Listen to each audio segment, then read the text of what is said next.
اما عائشہ کہتی ہیں میں نے مسواک کو دیکھا تو سخت تھی، پھر میں نے اپنے منہ کے اندر ڈال کر اسے چبا کر نرم کیا اور پھر رسول اللہ نے اس مسواک کو استعمال کیا۔ یوں آخری وقت کے اندر میرا لعاب اور رسول اللہ کا لعاب ایک ہو گیا۔ اور دوسری آپ اپنی فضیلت کو خود ہی بیان کرتی ہیں، کہتی ہیں کہ میں وہ خوش نصیب ہوں، آمینہ کا لال جب دنیا سے تشریف لے کے جا رہا تھا تو حضور کا سر انور میری گود کے اندر موجود تھا۔ اور تیسری فضیلت آپ اپنی یہ بیان کرتی ہیں، کہتی ہیں کہ میں ہی وہ خوش نصیب ہوں کہ رسول اللہ دنیا سے تشریف لے کے گئے تو اس دن حضور میرے اجرے کے اندر تشریف فرما، کیونکہ اجرے تو اور بھی تھے، ازواج اور بھی تھی، لیکن حضور رحمت عالم کا دنیا سے جو جانا ہوا وہ اما عائشہ کے اجرے میں ہوا۔ اور آج بھی جو روزہ رسول بنا ہے، یعنی نبی کریم صلی اللہ علیہ وسلم کے لیے اور تمام نبیوں کے لیے یہی قانون ہوتا ہے کہ نبی کی جہاں موت ہوتی ہے وہاں ہی نبی کی قبر بنائی جاتی، کسی دوسری جگہ پر شفٹ نہیں کیا جاتا۔ تو چونکہ حضور رحمت عالم پر موت کا قانون اما عائشہ کے اجرے کے اندر ہوا تو اب آپ کی قبر بھی وہیں بنائی جانی تھی۔ تو آج جو روزہ رسول ہے وہ بھی حضرت عائشہ صدیقہ رضی اللہ تعالی عنہا کے اس حجرے کے اندر ہے، یعنی جس حجرے میں رسول اللہ صلی اللہ علیہ وآلہ وسلم کا وصال ہوا۔ تو اس وقت آپ بھی رسول اللہ کے پاس تھی، چونکہ آپ کی گود کے اندر حضور کا سر انور تھا، اور حضرت فاطمہ زہرا رضی اللہ تعالی عنہا وہ بھی پاس موجود تھی۔ کہتی ہیں کہ حضرت اسرائیل آئے باہر، ہمیں تو نہیں پتا تھا اسرائیل ہیں، انہوں نے اپنا تعارف یوں کروایا، دروازے پہ دستک دی، ہم نے دروازہ نہیں کھولا، انہوں نے باہر سے کہا اے نبوت اور رسالت کے خاندان والو، میں ایک دیہاتی ہوں، نبی کریم سے ملنا چاہتا ہوں، دروازہ کھولو میں اندر آنا چاہتا ہوں۔ حالانکہ حضرت اسرائیل کو دروازے کی کوئی حاجت نہیں ہے، کھڑکی کی کوئی حاجت نہیں ہے، اندر آنے کے لیے اجازت بھی ان کے لیے کوئی منع نہیں رکھتی، لیکن انہیں پتا تھا یہ مقام وہ مقام ہے جہاں فرشتے بھی بغیر اجازت کے داخل نہیں ہوتے۔ تو حضرت اسرائیل جس وقت رسول اللہ صلی اللہ علیہ وسلم کے دروازے پہ دیہاتی بن کر اجازت مانگ رہے تھے، اما عائشہ کہتی ہیں کہ ہم نے واپس کر دیا، ہم نے کہا دیہاتی واپس چلا جا، رسول اللہ کی طبیعت ناساز ہے، حضور ملاقات نہیں کر سکتے۔ پھر حضرت اسرائیل واپس چلے گئے، یہ نہیں کہتے میں تو موت کا فرشتہ ہوں، میں تو جہاں آتا ہوں کبھی واپس جاتا ہی نہیں، میں تو لے کے جاتا ہوں، یہ میری رب العالمین نے ڈیوٹی لگائی ہے، یہ نہیں کہتے، بلکہ واپس چلے جاتے ہیں چپ چاپ۔ اور حضرت فاطمہ زہرا رضی اللہ تعالی عنہا کہتی ہیں پھر تھوڑی دیر کا وقفہ لگا کے دوبارہ حضرت اسرائیل دروازے پہ آئے، اور اسی طرح اسی لباس کے اندر، یعنی ایک دیہاتی بن کر دروازے پہ آپ نے دستک دی کہ میں ایک دیہاتی ہوں، رسول اللہ سے ملنا چاہتا ہوں، اندر آنے کی اجازت دو۔ تو حضرت فاطمہ کہتے ہیں ہم نے پھر کہہ دیا کہ حضور کی طبیعت ناساز ہے، حضور ملاقات نہیں کریں گے، تم واپس چلے جاؤ۔ تو یہ نہیں کہتے حضرت اسرائیل میں تو موت کا فرشتہ ہوں، میں آؤں تو واپس نہیں جاتا، لیکن پھر واپس چلے گئے اور تھوڑی دیر لگا کے وقفہ لگا کے پھر تیسری مرتبہ آئے اور دروازے پہ دستک دی۔ اب جب تیسری مرتبہ دروازے پہ دستک دی تو رسول اللہ صلی اللہ علیہ وآلہ وسلم نے آنکھیں کھول دی، اور جس وقت آنکھیں کھولی تو کہا اے فاطمہ، اے عائشہ، جانتی ہو دروازے پہ کون ہے؟ یا رسول اللہ ہمیں نہیں پتا۔ یہ کہتا ہے میں دیہاتی ہوں، آپ سے ملنا چاہتا ہوں۔ فرمایا یہ دیہاتی نہیں، یہ اسرائیل ہے، یہ وہ ہے جو باپ کو بیٹی سے جدا کر دیتا ہے، یہ وہ ہے جو شوہر کو بیوی سے جدا کر دیتا ہے، یہ وہ ہے جو قبرستان آباد کرتا ہے اور آبادیوں کو ویران کرتا ہے۔ تو جب رسول اللہ صلی اللہ علیہ وآلہ وسلم کے پاس حضرت اسرائیل روح لینے کے لیے آئے، آپ کی روح جسم سے نکلی، یہ موت کا قانون رسول اللہ صلی اللہ علیہ وسلم کی ذات پر بھی پورا ہوا۔ تو جب حضور نے موت کا ذائقہ چکھا ہے تو پھر بتائیے پیچھے کون رہنے والا ہے؟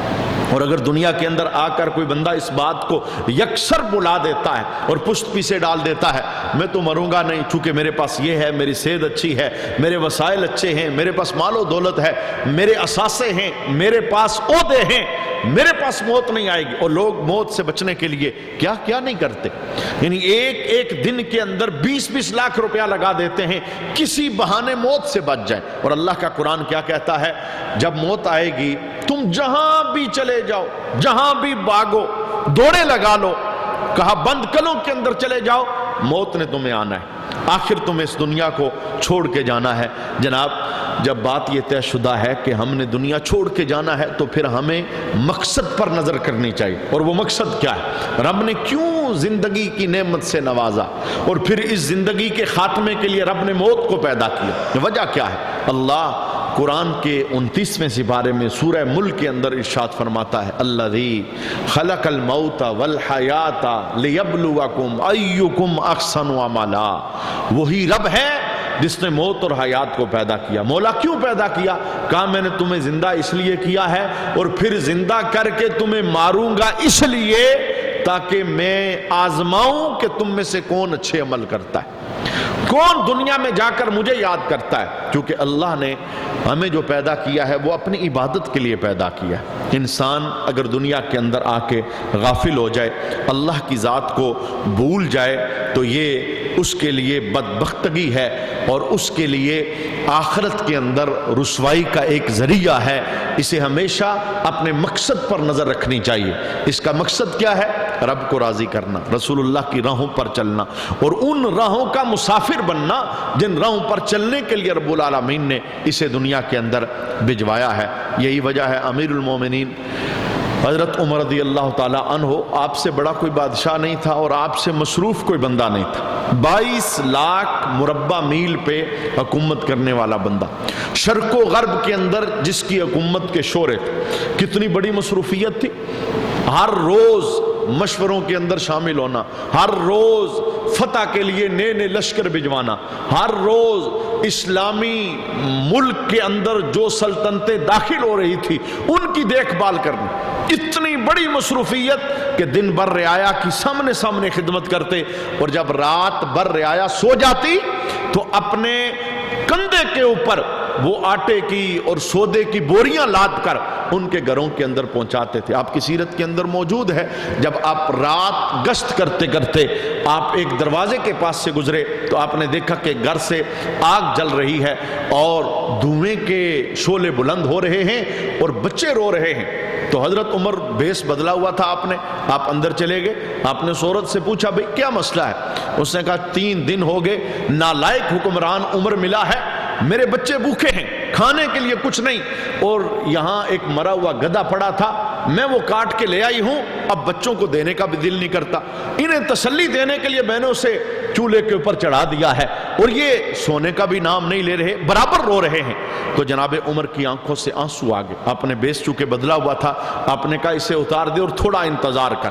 آپ گئے اور خود ہی وہاں سے آپ نے مال اٹھایا، سودا اٹھایا، جو ضرورت کی چیزیں تھی اپنے کندھے کے اوپر لادی اور لاد کر آپ اس عورت کے گھر کے اندر آگئے، خود اپنے ہاتھوں سے آپ نے آٹا بنایا، سالن بنایا، اس کے بچوں کو اس عورت کو پیش کیا اور ساتھ جملہ کیا بولتے ہیں، آپ کہتے ہیں کہ اگر عمر تمہیں ملے تو عمر کے متعلق تو کیا کہے گی؟ تو اس عورت نے آگے سے جملہ بولا، اس نے کہا کل قیامت کے دن عمر کے گریبان میں میرا ہاتھ ہوگا کہ میرا حاکم تھا اور میرے بچے بھوکے رہے، اس نے مجھے پوچھا نہیں۔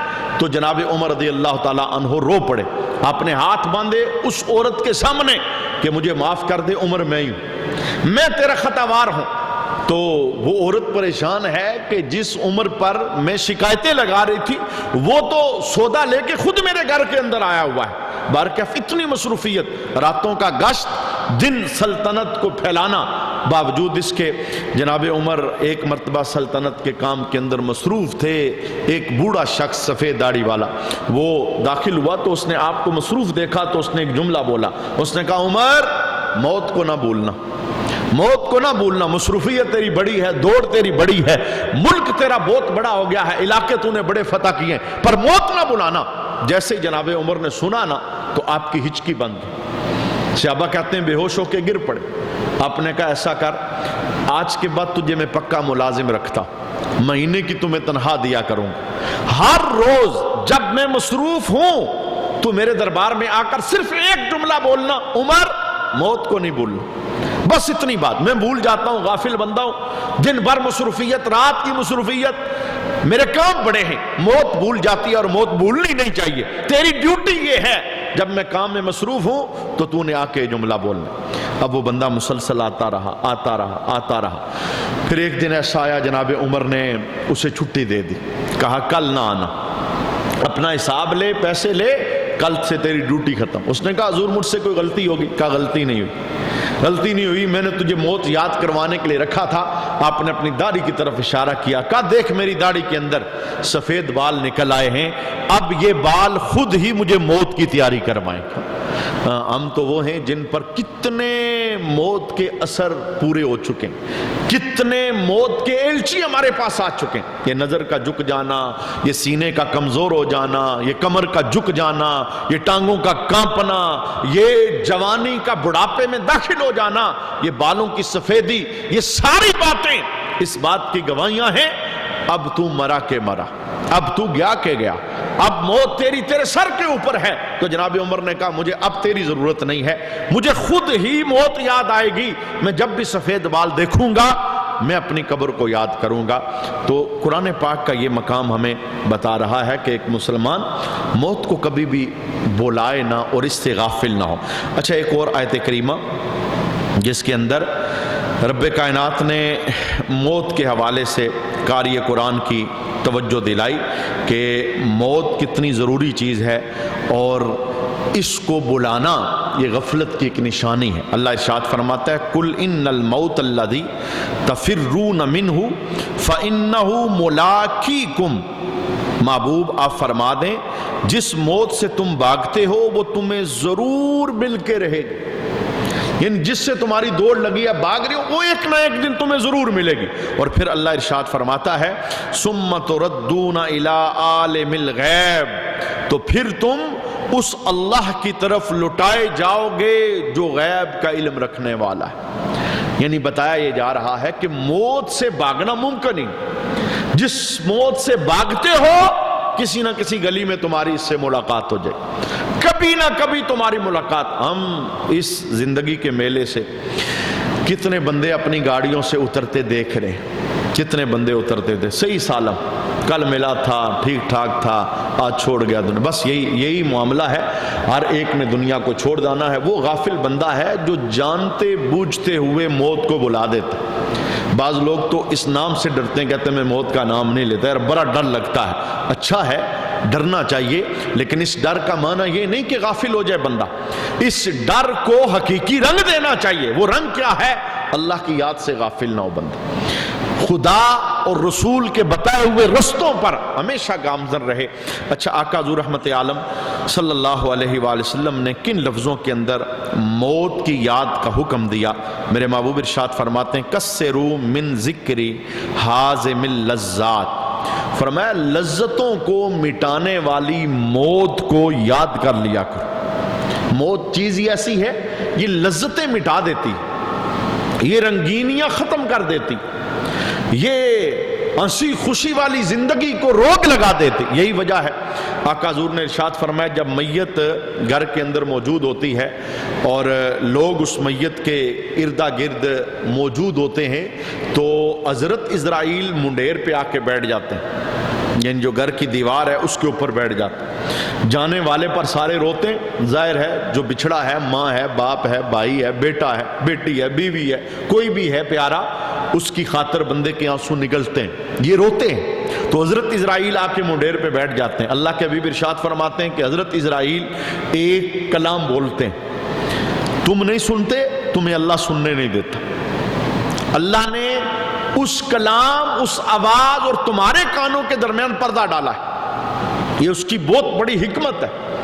اور پردہ کیوں ڈالا ہے اس کی وجہ بھی حضور نے بیان فرمایا کہ حضرت اسرائیل منڈیر پہ آ کے بیٹھتے ہیں اور کیا کہتے ہیں؟ کہتے ہیں رونے والے، اے جانے والے کے غم میں آنسو بہانے والے، سن میرا اس گھر میں کوئی آخری چکر نہیں، میں تیرا بھائی لے گیا، تیرا باپ لے گیا، تیری ماں لے گیا، تیرا بیٹا لے گیا، سن میرا اس گھر میں آخری چکر نہیں، میں تب تک آتا رہوں گا جب تک ایک بھی زندہ اس گھر میں موجود ہے، جب تک ایک بھی زندہ اس گھر کے اندر موجود ہے۔ یہ موت کی تیاری کے بہت سارے احوال ہیں، ان میں سے ایک حال یہ ہے، یہ موت کا چھوٹا سا سامان ہوتا ہے، موت کے لیے مرنے کے بعد عام طور پہ خریدا جاتا ہے، کفن اس میں سر فہرست، کفن خرید کے بندہ رکھ لینا تو بڑی یاد آتی ہے بندے کو موت کی، اور انسان بھولتا نہیں، چلتے پھرتے جب کبھی اس باکس پہ نظر پڑے گی جدھر کفن رکھا ہے اور وہ موت کی تیاری کا کچھ سامان رکھا ہوا ہے، تو انسان کو قبر یاد آئے گی، آخرت یاد آئے گی، فکر کا جو پرندہ ہے وہ پرواز کرے گا کہ مجھے اس جگہ کی تیاری کرنی چاہیے۔ ویسے تو کوئی پتہ نہیں نصیبوں کے اندر کیا ہے، لیکن یہ بھی تیاری کا ایک ذریعہ ہے، یہ بھی آخرت کی تیاری کا ایک ذریعہ ہے۔ تو اللہ کے حبیب نے ارشاد فرمایا کسروا من ذکر حازم اللذات، لذتوں کو توڑ دینے والی موت کو یاد کیا کرو۔ اور ایک دوسری حدیث ہے، ام المومنین اما عائشہ صدیقہ رضی اللہ تعالی عنہ نے رسول اللہ کے دربار میں پوچھا کہ یا رسول اللہ، کوئی ایسا بندہ بھی ہے جس کا عشر شہیدوں کے ساتھ ہو؟ کیونکہ شہید کی حضور نے بڑی فضیلت بیان فرمائی کہ خون کا قطرہ بھی زمین پہ نہیں گرتا، اللہ اس کی بخشش کر دیتا ہے۔ تو اما عائشہ کہتی ہیں میں نے پوچھا رسول اللہ کے دربار میں یا رسول اللہ، کوئی ایسا بندہ بھی ہے جس کا عشر بزم عشر کے اندر شہیدوں کے ساتھ کیا جائے، وہاں اس کا مقام مرتبہ ہو؟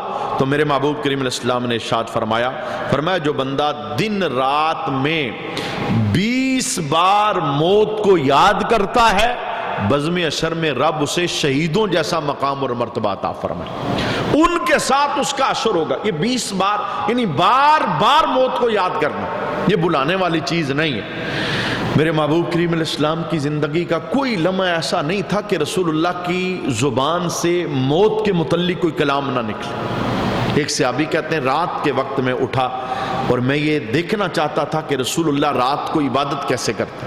کہتے ہیں میں جب رات آقا حضور رحمت عالم صلی اللہ علیہ وسلم کی عبادت دیکھنے کے لیے مسجد کے اندر گیا، چونکہ حجرے وہاں بنے تھے، آج بھی حضور کا جو روضہ ہے دروازہ لگا ہے، وہاں سے نکل کے جو مسجد کا حصہ ہے وہی مسجد کا پرانا حصہ تھا۔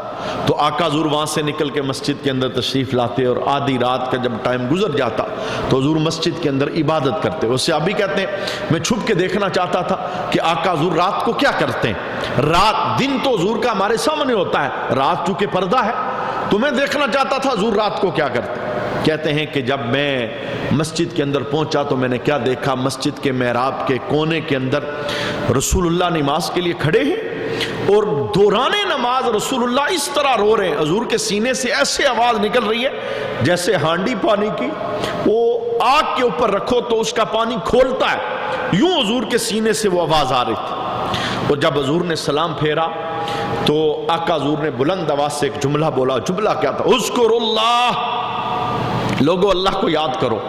اور ساتھ کیا بولا؟ یعنی وہ تنہائی کا ٹائم تھا، رات کا ٹائم تھا، دنیا تو ساری سو رہی تھی، یہ کہتے خالی میں دیکھنے آیا تھا حضور کرتے کیا۔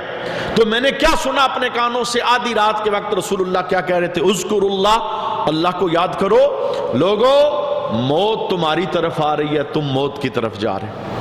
یعنی یہ کلام تھا آدھی رات کے وقت۔ منع کیا تھا؟ کہ دن کے اکثر حصے کے اندر، رات کے اکثر حصے کے اندر موت کو پیش نظر رسول اللہ رکھتے، یاد کرتے اور امتیوں کو بھی حکم دیتے کہ میرے غلاموں موت بلانے والی چیز نہیں۔ یہی وجہ ہے رسول اللہ صلی اللہ علیہ وآلہ وسلم کے دربار کے اندر مسجد کی طرف حضور تشریف لے کے جا رہے تھے تو آپ نے ایک ایسی جماعت کو دیکھا جو اونچے اونچے کہہ کے لگا رہے تھے، یعنی لوگ ایک جگہ جمع تھے، ہنسی اور میلہ اور کہہ کے وہاں لگ رہے تھے۔ تو رسول اللہ نے ان کے پاس سے گزرتے ہوئے کیا جملہ بولا؟ حضور نے فرمایا لوگوں موت کو یاد کرو، رب ذوالجلال کی قسم جس کے قبضہ قدرت کے اندر میری جان ہے، جو میں دیکھ کے آیا ہوں اگر تم دیکھو تو زیادہ روو اور کم ہنسو۔ تمہیں تو پتہ ہی کچھ نہیں، تم نے دیکھا کچھ نہیں، اور میں معراج کی رات سب کچھ دیکھ کے آیا۔ میں نے جہنم کے شعلوں کو دیکھتا ہوا دیکھا ہے، میں نے جہنم کے عذابات کو دیکھا ہے، میں نے موت کی سختیوں کو اپنی نگاہ سے ملاحظہ کیا۔ جو میں دیکھے آیا ہوں اگر تم دیکھتے تو تمہاری ہنسی ختم ہو جاتی۔ بے شمار لوگ ایسے ہیں۔ امام زین العابدین چونکہ آپ نے کربلا کا سارا منظر اپنی نگاہوں سے دیکھا تھا، اپنے بابا کی کٹی گردن، علی اصغر، علی اکبر، جناب عباس، 72 شہداء، پھر اسیر زندگی آپ کی سنگلوں کے ساتھ آپ کو باندھا جانا، یہ ساری چیزیں آپ کے سامنے تھی۔ اور کہتے ہیں کہ امام زین العابدین جب مدینے کے اندر آئے تو بعد والی پوری زندگی کبھی کسی نے امام زین العابدین کو ہنستے ہوئے نہیں دیکھا۔ یعنی جب غم ہوتا ہے نا وہ مسکراہٹیں خود بخود چھن جاتی۔ وہ انسان اصلا بھول ہی جاتا ہے۔ اس لیے اللہ کے حبیب نے فرمایا تم نے تو دیکھا ہی کچھ، تمہاری نگاہوں میں پردہ ہے، میں دیکھ کے آیا، جو میں نے دیکھا ہے اگر تم دیکھ لیتے تو تمہیں ہنسی بھول جاتی۔ تو لہٰذا انسان کو زندگی کے اندر ایسے اوقات متعین کرنے چاہیے جن کے اندر وہ تدبر کرے۔ یہ جب ہم جنازے کے ساتھ ہوتے ہیں تو جنازے میں سنت کیا ہے، یعنی جب ہم جنازے کے ساتھ چل رہے ہوتے ہیں تو جنازے میں سنت کیا ہے؟ یہ جو کلمہ جنازے کے ساتھ پڑھا جاتا ہے، ذکر کیا جاتا ہے، یہ علماء نے اس لیے رائج کیا کہ ہمارے دور کے اندر غفلت ہے، لوگ جنازے میں بھی سیاست کی باتیں کر رہے ہوتے ہیں، گپ شپ لگا رہے ہوتے ہیں، جنازے میں بھی جھوٹ فراڈ یہ جاری ہوتا ہے۔ تو اس کے پیش نظر علماء نے کہا یار ذکر کرو تاکہ ان کی توجہ اللہ کے ذکر کی طرف ہے۔ لیکن سنت کیا ہے؟ سنت یہ ہے کہ جب کسی جنازے کے ساتھ جاؤ اے تدبروا و تفکروا، یعنی جنازے میں چلتے ہوئے تدبر اور تفکر موت کا کرو، تمہاری سوچیں ادھر جائیں کہ کسی کو میں نے کندھے پہ اٹھایا ہے، کل مجھے بھی کوئی کندھے پہ لے کے جائے گا۔ جب قبر پہ مٹی ڈالو رسمی طور پہ نہیں، یہ تصور بناؤ کسی پر میں مٹی ڈال رہا ہوں، کل یہاں میں لیٹا ہوں گا کوئی مجھ پہ بھی مٹی ڈالے۔ اور اگر کبھی ایسا نصیب ہو جائے کہ کسی مردے کو قبر میں اتارو تو یہ تصور بناؤ کہ آج میں اسے اتار رہا ہوں، کل کوئی باندھ کے مجھے بھی یہاں اتارے گا۔ یہ وہ تصور ہے جو انسان کی زندگی بدل دیتا ہے۔ یہی وجہ ہے حضرت عثمان غنی رضی اللہ تعالیٰ عنہ آپ جنازوں کے ساتھ جاتے تھے، کتنا تدبر تھا، کتنا تفکر تھا، آپ کے ہاتھ میں کپڑا اور آپ دامن چھپا کے رویا کرتے۔ اور جو باہر سے آنے والے لوگ تھے وہ سمجھتے تھے مرنے والا بڑا سگا ان کا رشتہ دار، وہ بعد میں لوگ آپ سے تعزیت کرتے، کہتے یہ آپ کا کیا لگتا ہے؟ کہا مسلمان بھائی تھا میرا اور کوئی اس سے رشتہ داری نہیں۔ کہا آپ اتنا رو رہے؟ کہا میں تو اپنی قبر یاد کر کے رو رہا، کیونکہ میں نے رسول اللہ سے سنا ہے آخرت کی سیڑھیوں میں سے سب سے پہلی سیڑھی قبر ہے، جو یہاں کامیاب ہو جاتا ہے ہر جگہ پہ کامیاب ہو جاتا ہے۔ یہی وجہ ہے رسول اللہ صلی اللہ علیہ وآلہ وسلم کے سامنے ایک بندے کا تذکرہ کیا گیا، صحابہ نے اس کی بہت تعریف کی، ایسا ہے ایسا ہے ایسا ہے ایسا ہے۔ تو حضور نے ساری تعریف سننے کے بعد کہا بھئی جس بندے کے متعلق تم بات کر رہے ہو وہ موت کا ذکر بھی کرتا ہے کہ نہیں؟ کبھی تم نے سنا ہے اس کی زبان سے کوئی موت کی بات، کوئی قبر کی بات، کوئی اشر کی بات، کوئی خوف ڈر، یہ بھی کبھی سنا ہے؟ صحابہ نے کہا حضور ہم نے یہ تو کبھی نہیں سنا، یہ خوبیوں اس میں ہیں۔ تو اللہ کے حبیب نے کیا کہا؟ حضور نے فرمایا پھر وہ ویسا نہیں جیسا تم کہہ رہے، کیونکہ جسے موت یاد نہیں وہ تعریف کے قابل کیسے ہو سکتا؟ تو قرآن پاک کا یہ مقام کل نفس ذائقۃ الموت، ہر جان موت کا مزہ چکھنے والی ہے۔ جب ہمارا آخری ٹائم آ جائے اللہ ہمیں بھی ایمان والی موت عطا فرمائے، اور رسول اللہ کے صدقے میں اللہ ہمیں کلمے والی موت عطا فرمائے، اور ایمان والی زندگی اور ایمان والا دنیا سے جانا نصیب فرمائے۔ وما علینا الا البلاغ المبین۔